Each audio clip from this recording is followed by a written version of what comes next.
Selanjutnya kita akan masuk kepada aspek berikutnya, yaitu aspek keuangan. Sebelum kita masuk ke aspek keuangan, apa yang diteliti, maka kita kembali untuk mengetahui apa yang disebut manajemen keuangan. Adalah suatu kegiatan perencanaan, penganggaran, pemeriksaan, pengelolaan, pengendalian, pencarian, dan penyimpanan dana yang dimiliki oleh organisasi atau perusahaan. Jadi kita lakukan fungsi-fungsi manajemen untuk mengelola keuangan yang ada di dalam perusahaan. Berikutnya adalah fungsi keuangan itu adalah bagaimana mendapatkan dana. Jadi sumber dana dari mana, bisa dari modal sendiri, bisa dari pinjaman atau gabungan dari kedua-duanya. Kemudian bagaimana kita menggunakan dana tersebut. Jadi kita bisa kelola dana yang kita dapatkan, bisa di pasar modal atau saham. Kemudian tentu saja bisa digunakan untuk memperoleh laba dengan menjual produk dan jasa. Selanjutnya untuk perusahaan yang belum berjalan, kita akan meneliti aspek keuangannya dari sumber dana dulu. Dananya dari mana? Kita harus berpikir apakah itu modal sendiri ataupun modal pinjaman. Kemudian kita harus hitung biaya kebutuhan investasi, biaya prainvestasi, dan biaya kebutuhan investasi. Selanjutnya kita estimasi pendapatan dan biaya atau arus kas, jadi cash in dan cash out. Jadi kita harus buat estimasinya untuk mengetahui berapa pendapatan dan biaya ke depannya.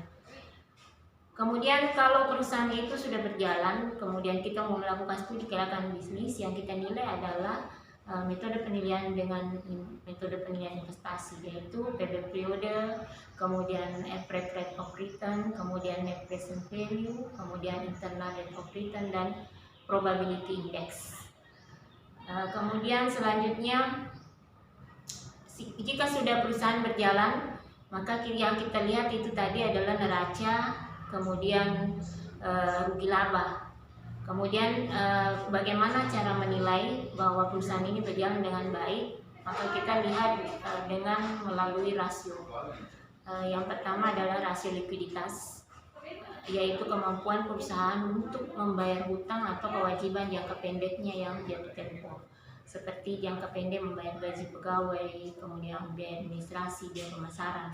Seberapa besar kemampuan perusahaan untuk memenuhi semua kewajiban jangka pendeknya dengan melihat rasio likuiditas. Kemudian selanjutnya adalah kita lihat juga dari rasio-rasio yang lain. Kemudian dari neraca dan daripada rugi labanya kita buatkan estimasi. Jadi kesimpulannya adalah yang kita teliti di aspek keuangan adalah sumber dana yang akan diperoleh. Dari mana dana kita? Kemudian kebutuhan biaya investasi, kita hitung semua berapa biaya investasi kita yang kita butuhkan. Karena dari situ kita bisa mengetahui modal sebenarnya yang kita butuhkan. Kemudian kita estimasi pendapatan dan biaya investasi, kemudian proyeksi neraca dan laporan rugi laba. Itulah yang akan kita teliti dalam aspek keuangan. Selanjutnya kita akan masuk kepada aspek berikutnya, yaitu aspek produksi, yaitu aspek teknis, operasi, dan operasional. Jadi kita kembali lagi untuk mengingat apa yang disebut manajemen operasional adalah kegiatan untuk mengatur, mengelola secara optimal atas sumber daya yang tersedia dalam suatu proses transformasi sehingga menjadi output yang mempunyai manfaat dari sebelumnya.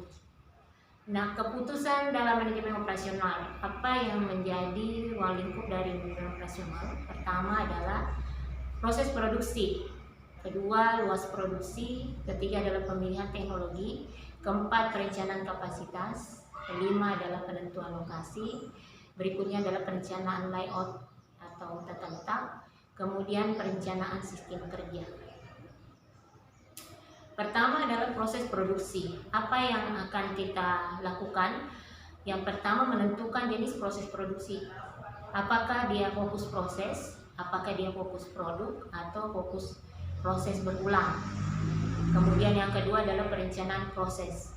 Keputusan membuat sendiri atau membeli dengan mempertimbangkan biaya, kapasitas, kualitas, kecepatan, reliabilitas, dan keahlian. Kemudian yang ketiga adalah pemilihan peralatan, apakah itu biaya pembeliannya, biaya operasinya, dan lain-lain. Kemudian dokumen proses produksi, apakah nanti ada semua kelengkapannya, misalnya bill of material, kemudian operation proses dan flowchart-nya, itu semua harus dilengkapi di dalam proses produksi. Berikutnya adalah luas produksi. Luas produksi akan berbicara mengenai kecenderungan permintaan yang akan datang, kemungkinan pengadaan bahan baku, bahan pembantu, tenaga kerja, dan lain-lain. Kemudian tersedianya teknologi, mesin, dan peralatan di pasar. Dan yang keempat adalah daur hidup produk. Itu harus kita tahu semua karena luas produksi ini menentukan seberapa besar penjualan kita nantinya yang akan kita kasih ke konsumen. Untuk menentukan jumlah produksi yang menghasilkan keuntungan maksimal dapat dilakukan dengan pendekatan kita coba menghitungnya melalui konsep marginal cost dan marginal revenue, kemudian pendekatan break-even point, dan juga metode linear programming. Selanjutnya adalah pemilihan teknologi. Apakah teknologi fabrikasi kita mau pakai dengan di bidang manufaktur, ada namanya computer aided manufacturing, atau di bidang jasa electronic fund transfer. Kemudian teknologi informasi, apa kita pakai decision support system atau sistem informasi manajemen atau SIM. Kemudian perencanaan kapasitas, kita mengukurnya kapasitas kita itu melalui perencanaan kapasitas jangka pendek ataupun jangka panjang atau strategi ekspansionis. Berikutnya adalah penentuan lokasi usaha. Jadi untuk memilih lokasi usaha terdapat paling tidak 4 yang harus dipertimbangkan, bahwa lokasi itu untuk kantor pusat, kemudian lokasi untuk pabrik, kemudian lokasi untuk gudang, dan kantor cabang. Nah, secara umum pertimbangan dalam menentukan letak lokasi adalah sebagai berikut. Pertama, jenis usaha yang akan kita jalankan. Jadi usaha apa yang akan kita jalankan itu juga tergantung dari itu akan kita pertimbangkan mengenai lokasi. Kedua, apakah dekat dengan pasar atau konsumen. Ketiga, apakah dekat dengan bahan baku. Kemudian tersediakah tenaga kerja.